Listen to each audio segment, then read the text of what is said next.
हम कर रहे हैं सर्कुलर मोशन। आज हम देखने वाले हैं डिफरेंट टाइप्स के एक्सेलरेशन सर्कुलर मोशन में। तो चलिए स्टार्ट करते हैं सबसे पहले एंगुलर एक्सेलरेशन से। हम देखेंगे आज डिफरेंट टाइप्स के एक्सेलरेशन। पहले समझते हैं एंगुलर एक्सेलरेशन, ये क्या होता है। जैसे लीनियर मोशन में एक्सेलरेशन होता है change in velocity per unit time, वहां भी हमने एवरेज एक्सेलरेशन और इंस्टेंटेनियस एक्सेलरेशन देखा था। वैसे ही यहां पे सर्कुलर मोशन में हम लेके आते हैं एंगुलर एक्सेलरेशन। यहां पे भी एवरेज एंगुलर एक्सेलरेशन और इंस्टेंटेनियस एंगुलर एक्सेलरेशन आएगा। तो पहले average angular acceleration, angular acceleration इसको अल्फा से डिनोट करेंगे। एवरेज है तो या तो बार लगा दो यहां पे ऐसे, ये या तो एवीजी लिख दो, मैं यहां पे एवीजी लिख लेता हूं, कैसे भी लिख सकते हैं। Average angular acceleration it is equal to, linear motion में एक्सेलरेशन था change in velocity per unit time, यहां पे होता है change in angular velocity per unit time. Del omega upon del t is average angular acceleration. अगर instantaneous angular acceleration की बात करें, इंस्टेंटेनियस एंगुलर एक्सेलरेशन, तो इंस्टेंटेनियस के लिए जो टाइम इंटरवल है वो कम करना पड़ेगा, limit del t tends to 0। तो ये किसके इक्वल आ जाएगा, instantaneous angular acceleration denoted by alpha, simple alpha, it is equal to, time interval को कम कर दो तो ये बन जाएगा d omega upon D t. So this is instantaneous angular acceleration denoted by alpha and it is equal to D omega upon D t. Clear, ठीक है। तो ये तो सिंपल एंगुलर एक्सेलरेशन हो गया। अब आगे बढ़ते हैं second, centripetal acceleration. Centripetal acceleration, अब ये इंपॉर्टेंट है। सेंट्रीपिटल एक्सेलरेशन क्या होता है ये, देखिए कोई ऑब्जेक्ट अगर सर्कुलर मोशन कर रहा है, ऐसे कोई ऑब्जेक्ट अगर सर्कुलर मोशन कर रहा है तो उसके सर्कुलर पाथ का कुछ तो रेडियस होगा, सपोज इट इज आर, ये इसका सेंटर हो गया। अब देखिए सर्कुलर मोशन अगर वो कांस्टेंट स्पीड से कर रहा है तो मतलब यूनिफॉर्म सर्कुलर मोशन वो हो गया, उसको यूनिफॉर्म सर्कुलर मोशन कहेंगे। ठीक है, स्पीड तो कांस्टेंट रहेगी, लेकिन क्या वेलोसिटी कांस्टेंट रहेगी, आंसर इज नो। ये मैंने पहले भी बात की थी, कांस्टेंट स्पीड तो रहेगी लेकिन वेलोसिटी कांस्टेंट नहीं है, क्योंकि डायरेक्शन बार बार बदल रहा है। अगर वो ऐसे घूम रहा है ऑब्जेक्ट तो यहां पे उसका वेलोसिटी वेक्टर ये हो गया, और यहां पे पहुंचा वो किसी टाइम पे तो उसका वेलोसिटी वेक्टर ये हो गया। तो वेलोसिटी कांस्टेंट नहीं है। अगर वेलोसिटी बदल रही है, वेलोसिटी बदल रही है तो change in velocity per unit time is acceleration. तो वेलोसिटी के बदलने से, डायरेक्शन के बदलने से, डायरेक्शन ऑफ मोशन के बदलने से जो एक्सेलरेशन होता है, ध्यान से सुनना, डायरेक्शन ऑफ मोशन बदलने से जो एक्सेलरेशन होता है उसे कहते हैं सेंट्रीपिटल एक्सेलरेशन। ठीक है, सेंट्रीपिटल मतलब सेंटर सीकिंग, ये सेंटर की तरफ होता है। ये एक्सेलरेशन कहां होता है, टुवर्ड्स द सेंटर, यहां पे AC से इसको डिनोट करते हैं, AC उल्टा पढ़ो, सेंट्रीपिटल एक्सेलरेशन। यहां पे ऑब्जेक्ट पहुंचा तो एक्सेलरेशन सेंटर की तरफ, तो इसको सेंटर सीकिंग एक्सेलरेशन या सेंट्रीपिटल एक्सेलरेशन कहते हैं। यहां पे ऑब्जेक्ट पहुंचा तो ये एक्सेलरेशन टुवर्ड्स द सेंटर। फिर से देखो, सेंट्रीपिटल एक्सेलरेशन क्या है, वो एक्सेलरेशन जो कहां एक्ट करता है, टुवर्ड्स द सेंटर। तो लिख लेते हैं पहले इसके बारे में, it acts towards the centre, ये सेंटर की तरफ एक्ट करता है, क्योंकि ये अलोंग द रेडियस एक्ट कर रहा है। Along the radius, along the radius, ये रेडियस है ना, अलोंग द रेडियस एक्ट कर रहा है। तो इस एक्सेलरेशन को रेडियल एक्सेलरेशन भी कहते हैं। तो कहीं पे रेडियल एक्सेलरेशन लिखा हो समझ जाओ वो क्या है, सेंट्रीपिटल एक्सेलरेशन। रेडियल क्यों कहते हैं, क्योंकि अलोंग द रेडियस एक्ट करता है। सेंट्रीपिटल क्यों, क्योंकि टुवर्ड्स द सेंटर ये एक्ट करता है। ठीक है, ये एक्सेलरेशन क्या करता है, ये डायरेक्शन बदलता है ऑब्जेक्ट की, डायरेक्शन बदलता है ऑब्जेक्ट की। या हम इसको ऐसा भी कह सकते हैं कि ऑब्जेक्ट की वेलोसिटी बदल रही है, डायरेक्शन बदल रही है, तो उस पर कौन सा एक्सेलरेशन है, सेंट्रीपिटल एक्सेलरेशन। तो लिख लेते हैं इसको, it changes the direction of object. तो अगर ऑब्जेक्ट की डायरेक्शन बदल रही है, मतलब वो सर्कुलर मोशन कर रहा है, तो उस पे सेंट्रीपिटल एक्सेलरेशन होना ही चाहिए। कोई भी ऑब्जेक्ट सर्कुलर मोशन कर रहा है, वो यूनिफॉर्म हो नॉन यूनिफॉर्म हो, अगर वो सर्कुलर मोशन कर रहा है तो उस पे सेंट्रीपिटल एक्सेलरेशन होना ही चाहिए। सही है, समझ गए। तो वेलोसिटी की डायरेक्शन बदलने से, डायरेक्शन ऑफ मोशन चेंज होने से जो एक्सेलरेशन होता है, जो सेंटर की तरफ होता है, उसे कहते हैं सेंट्रीपिटल एक्सेलरेशन। अब इसकी वैल्यू कितनी होती है, क्या वैल्यू होती है इसकी? फिजिक्स ने कहा क्वांटिफाई करो भाई, फिजिक्स तो चाहती है कि आप वैल्यू बताएं, तो वैल्यू बताते हैं इसका। इसके लिए एक डेरिवेशन अब करना पड़ेगा। चलिए, इतनी बात समझ में आ गई पहले। अब इसके लिए डेरिवेशन करते हैं सेंट्रीपिटल एक्सेलरेशन के लिए। देखो यहां पे अब आएगा डेरिवेशन, सेंट्रीपिटल एक्सेलरेशन का वैल्यू हम देखने वाले हैं। कोई ऑब्जेक्ट ऐसे सर्कुलर मोशन कर रहा है और ये हो गया उसका रेडियस वेक्टर। सपोज किसी टाइम पे वो यहाँ ए पे है और चलते चलते वो यहाँ बी पे पहुंचा। बहुत छोटी ये डिस्टेंस है, मैंने तो बड़ी बना दी, फिर भी समझो बी पॉइंट यहाँ पे है, मैं जूम करके दिखा रहा हूँ, ठीक, बहुत पास पास है ये पॉइंट।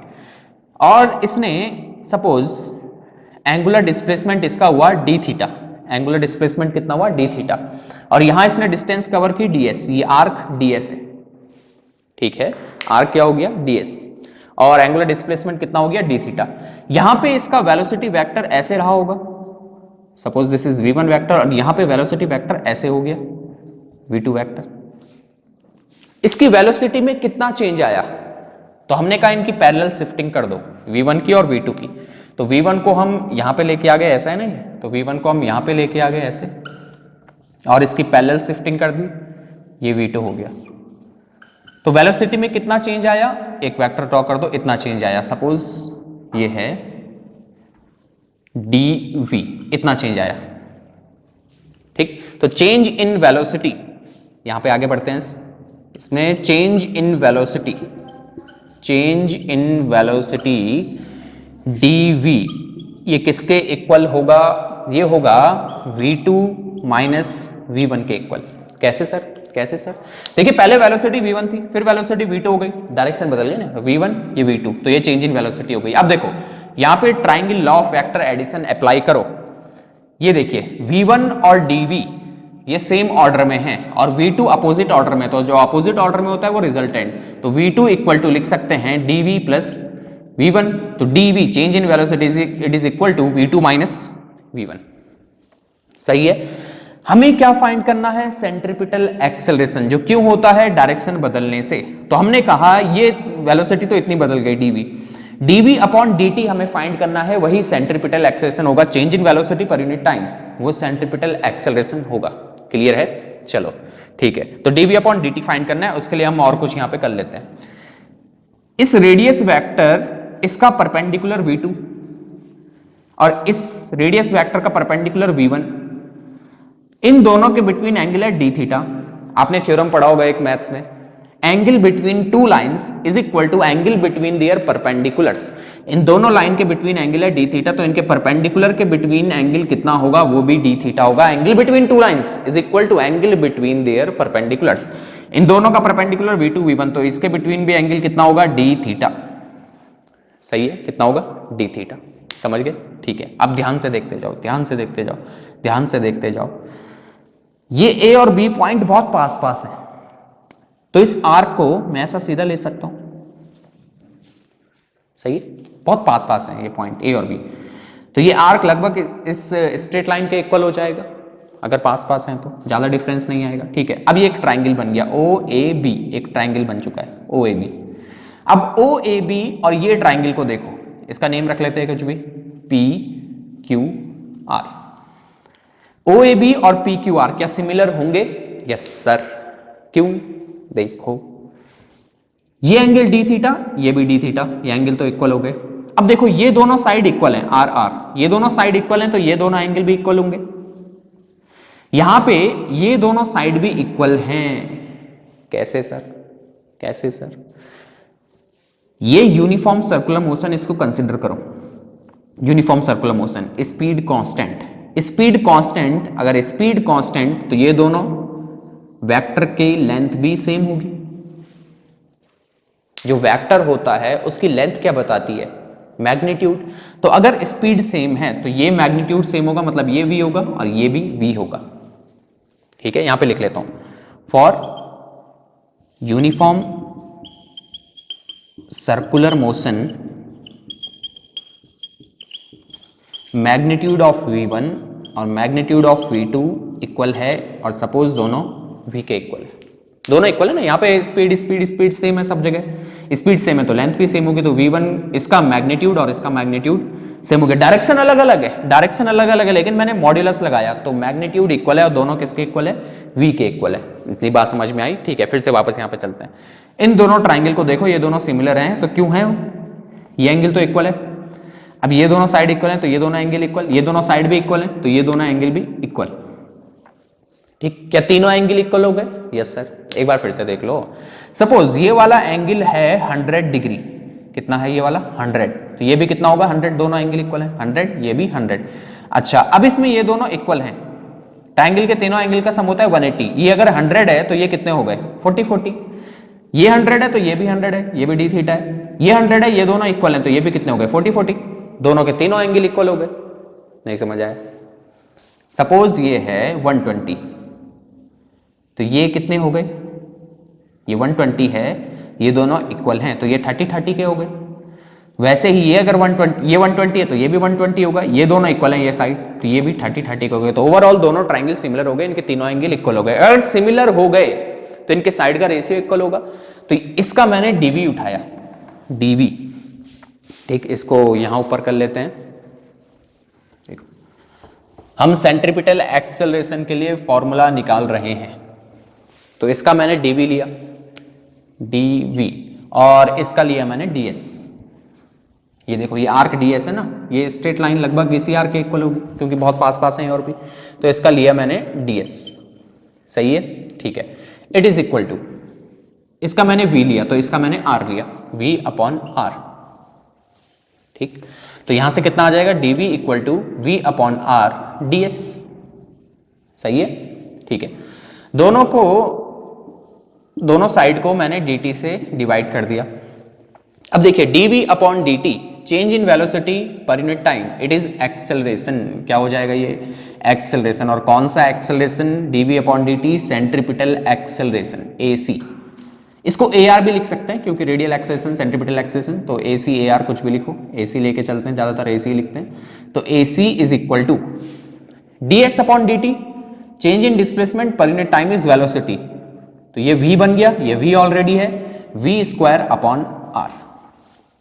ठीक, दिस इज लीनियर वेलोसिटी। इसको ऐसा भी लिख सकते हैं, v equal to r omega, इससे पहले हमने रिलेशन देखा था, v equal to r omega, याद है? Linear velocity v is equal to r radius of circular path into angular velocity. तो यहाँ पे v equal to r omega रख लो, तो ये क्या हो जाएगा, r square omega square, r गया r ओमेगा स्क्वायर, यार स्क्वायर ओमेगा स्क्वायर होगा ना, r गया r omega square. So this is centripetal acceleration. तो सेंट्रीपिटल एक्सेलरेशन किसके इक्वल आया, v स्क्वायर अपॉन r या r ओमेगा स्क्वायर। समझ आ गया? तो ये है एक और एक्सेलरेशन, सेंट्रीपिटल एक्सेलरेशन। ठीक है, अब बात करते हैं टेंजेंशियल एक्सेलरेशन की। इसको करते रहना, ठीक है, नोट करते रहो इसको। अब देखते हैं टेंजेंशियल एक्सेलरेशन। टेंजेंशियल क्या हुआ, जैसे नेम से दिख रहा है टेंजेंशियल, तो अलोंग द टेंजेंट ये लगेगा। ये क्या करता है देखते हैं अभी, फिलहाल लिखिए टेंजेंशियल एक्सेलरेशन। टेंजेंशियल एक्सेलरेशन, अगर सर्कुलर मोशन कर रहा है कोई ऑब्जेक्ट और वो यूनिफॉर्म नहीं है, मतलब स्पीड कांस्टेंट नहीं है, स्पीड बदल रही है, यहाँ पे 20 kilometre per hour, 40 kilometre per hour, 60 kilometre per hour, 80 kilometre per hour, uniform circular motion नहीं है, स्पीड बदल रही है। स्पीड बदल रही है मतलब वो एक्सेलरेट कर रहा है खुद को ऑब्जेक्ट, तो ये एक्सेलरेट अलोंग द टेंजेंट लगेगा ऐसे, क्योंकि स्पीड बदल रही है ना, स्पीड बदल रही है, बार बार चेंज हो रही है, 20 40 80 60 ऐसे, तो एक्सेलरेशन लग रहा है अलोंग द टेंजेंट। अगर अलोंग द टेंजेंट एक्सेलरेशन लग रहा है तो इसका नेम क्या रखा, टेंजेंशियल एक्सेलरेशन। और टेंजेंशियल एक्सेलरेशन क्या करता है, लिख लेते हैं पहले, it changes the speed of an object, या हम इसको ऐसा भी कह सकते हैं, स्पीड बदल रही है तो उसके पास कौन सा एक्सेलरेशन है, स्पीड बदल रही है तो उसके पास टेंजेंशियल एक्सेलरेशन है। और कहां लगता है ये, अलोंग द टेंजेंट, AT, इसको ऐसे लिख सकते हैं। इसको लीनियर एक्सेलरेशन भी कहते हैं, लीनियर एक्सेलरेशन। ठीक है, किसके इक्वल ये होगा, तो tangential acceleration AT is equal to change in speed per unit time. ठीक है, ये बस मैग्नीट्यूड है, डायरेक्शन नहीं, ये डायरेक्शन नहीं है। ये जो मैंने चेंज इन स्पीड लिखा, इसको dv से डिनोट किया, तो ये मत समझना इस पर डायरेक्शन भी इंक्लूड है, नहीं, इस पे क्या है, मैग्नीट्यूड ऑफ वेलोसिटी। तो AT equal to D V upon D T. अब इसको देखो V equal to R omega लिख सकते हैं, V equal to R omega. तो ये आ जाएगा हमारे पास d by D T of R omega. अब रेडियस ऑफ सर्कुलर पाथ वो तो कांस्टेंट रहेगा, तो ये AT हो गया, r तो कांस्टेंट रहेगा ना, radius of circular path d omega upon D T. अब d omega upon D T क्या होता है, d omega upon D T is angular acceleration, जो स्टार्टिंग में देखा। तो r अल्फा, ये रिलेशन आ गया टेंजेंशियल एक्सेलरेशन और एंगुलर एक्सेलरेशन में। टेंजेंशियल एक्सेलरेशन उल्टा पढ़ना है, टी ए, टेंजेंस ये टी है, टी है, ये टी है, कंफ्यूज मत होना, सर ने क्या लिख दिया, ये टी है। Tangential acceleration, tangential acceleration is equal to radius of circular path multiplied by angular acceleration alpha. सही है, समझ में आ गया ये। तो टेंजेंशियल एक्सेलरेशन क्या करता है, स्पीड चेंज करता है, और सेंट्रिपिटल एक्सेलरेशन क्या चेंज करता है, घुमाता है ऑब्जेक्ट को, डायरेक्शन बदलता है। ठीक, चलो अभी एक और समझते हैं, एक और एक्सेलरेशन यहाँ पे आएगा। देखो चलते चलते चलते चलते ऑब्जेक्ट यहाँ पहुंच गया सपोज ए पे, तो टेंजेंशियल एक्सेलरेशन इधर की तरफ होगा इस पे, और सेंट्रिपिटल एक्सेलरेशन होगा towards the centre, towards the centre. अब इस पे देखिए दो एक्सेलरेशन आ गए, टेंजेंशियल एक्सेलरेशन और सेंट्रिपिटल एक्सेलरेशन। तो इन दोनों का नेट एक्सेलरेशन कहाँ होगा और कितना होगा। अब इस पे जो नेट एक्सेलरेशन है, यहाँ पे पैरेललोग्राम बनाया ऐसे, ये तो नेट एक्सेलरेशन ये हो गया इस पे, ये डायरेक्शन में, इन दोनों का नेट इफेक्ट, इन दोनों का रिजल्टेंट नेट एक्सेलरेशन यहाँ। और नेट एक्सेलरेशन किसके इक्वल होगा, नेट एक्सेलरेशन होगा analytical method of vector addition. ये दो वेक्टर है, इनका रिजल्टेंट है ये ए नेट, तो ये किसके इक्वल होगा, under root of AT square plus AC square plus 2AT AC cos angle between AT and AC, दोनों के बिटवीन एंगल कितना है 90 डिग्री, कॉस 90 0। तो नेट एक्सेलरेशन किसके इक्वल आ गया, under root of AT square plus AC square. Resultant का formula लगाया ना, रिजल्टेंट का फॉर्मूला लगाया, resultant is equal to under root of AT square plus AC square plus 2AT AC cos 90, दोनों के बिटवीन एंगल 90 है, cos 90 0। तो net acceleration कितना हो गया, under root of AT square plus AC square. समझ गए। तो कौन कौन से एक्सेलरेशन हमने देखे, हमने सबसे पहले देखा angular acceleration alpha which is equal to D omega upon D T. फिर हमने देखा centripetal acceleration which is equal to V square upon R, यहाँ आर ओमेगा स्क्वायर इसको लिख सकते हैं। फिर tangential acceleration which is equal to R alpha, alpha is angular acceleration. फिर नेट एक्सेलरेशन जो कि ये है, नेट किस किस का इफेक्ट है, ये टेंजेंशियल का और सेंट्रिपिटल एक्सेलरेशन का इफेक्ट। टेंजेंशियल और सेंट्रिपिटल एक्सेलरेशन का जो रिजल्टेंट है वो है net acceleration which is equal to under root of AT square plus AC square. समझ गए, ये डिफरेंट टाइप्स के एक्सेलरेशन है इसमें। अच्छा, अब यूनिफॉर्म सर्कुलर मोशन में, मतलब circular motion with constant speed, उस पे कौन से एक्सेलरेशन होगा और कौन सा एक्सेलरेशन नहीं होगा, अब वो देखते हैं। ठीक, यहां पे लिखते हैं for uniform circular motion, uniform circular motion पे, for uniform circular motion. Uniform circular motion मतलब स्पीड क्या रहेगी, कांस्टेंट, स्पीड कांस्टेंट रहेगी, वेलोसिटी कांस्टेंट नहीं है क्योंकि डायरेक्शन बार बार बदल रही है। तो यूनिफॉर्म सर्कुलर मोशन में स्पीड कांस्टेंट, अगर स्पीड कांस्टेंट है तो आर तो कांस्टेंट है ही, रेडियस ऑफ सर्कुलर पाथ, तो क्या ओमेगा भी कांस्टेंट रहेगा। यहां से देखो V equal to R omega ना, तो ओमेगा इक्वल टू क्या हो जाएगा, V upon R. R radius of circular path वो तो कांस्टेंट है ही, नो प्रॉब्लम। स्पीड भी क्या है, कांस्टेंट है। यूनिफॉर्म सर्कुलर मोशन में स्पीड कांस्टेंट है, रेडियस तो कांस्टेंट रहेगा ही, रेडियस बदलेगा नहीं, तो क्या ओमेगा भी कांस्टेंट रहेगा, yes.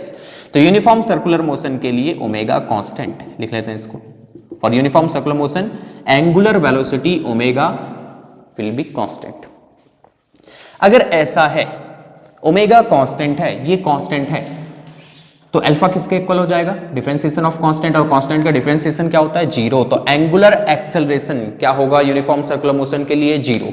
For uniform circular motion angular acceleration alpha is equal to zero because alpha is equal to D omega upon D T, and omega is constant for uniform circular motion because V is constant, R is already constant, so differentiation of constant is zero.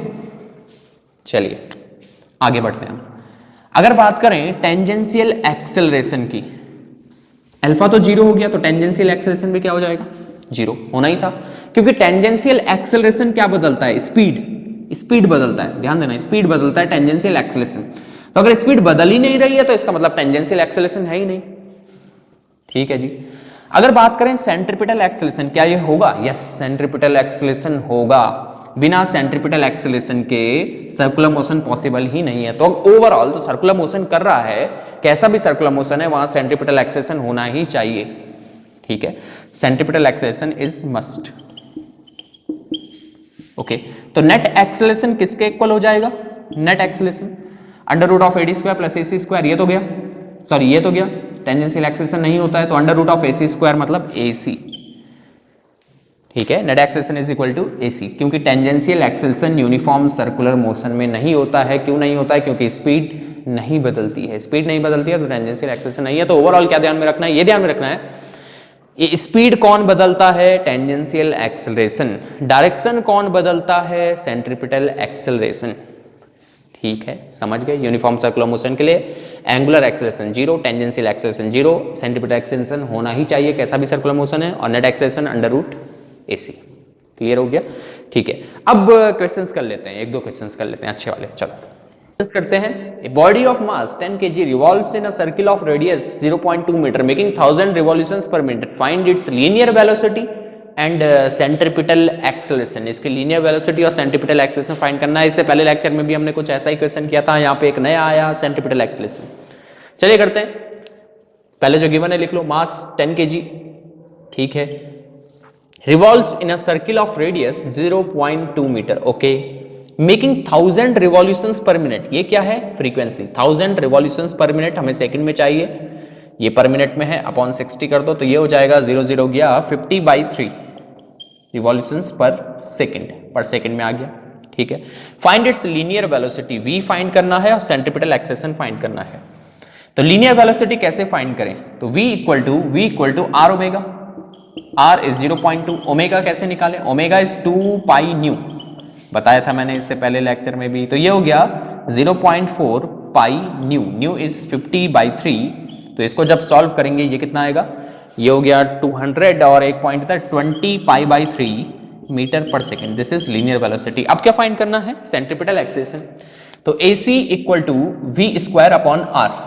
तो AC equal to V square, इसका square कर दो, 400 pi square upon 9, ये हो जाए ना 400 pi square upon 9। R radius नीचे रख दो 0.2। ठीक, तो ये कितना हो गया? AC equal to 400 pi square upon ये 18 1.8।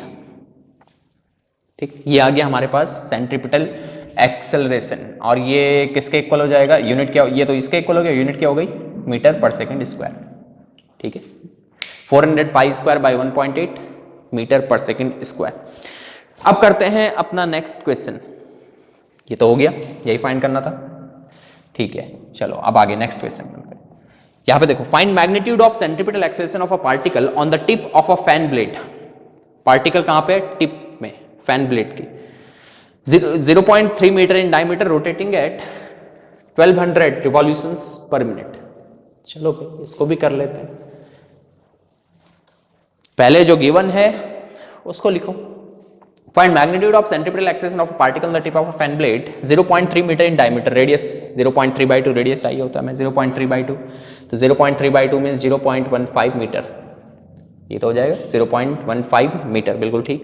Rotating at 1200 revolutions per minute, तो फ्रीक्वेंसी 1200 रिवॉल्यूशंस पर मिनट, इसको सेकंड में कर दो अपॉन 60, तो ये हो गया हमारे पास 20 रिवॉल्यूशंस पर सेकंड। This is frequency. हमें फाइंड करना है centripetal acceleration. Centripetal acceleration v square upon r, तो पहले v निकालना पड़ेगा।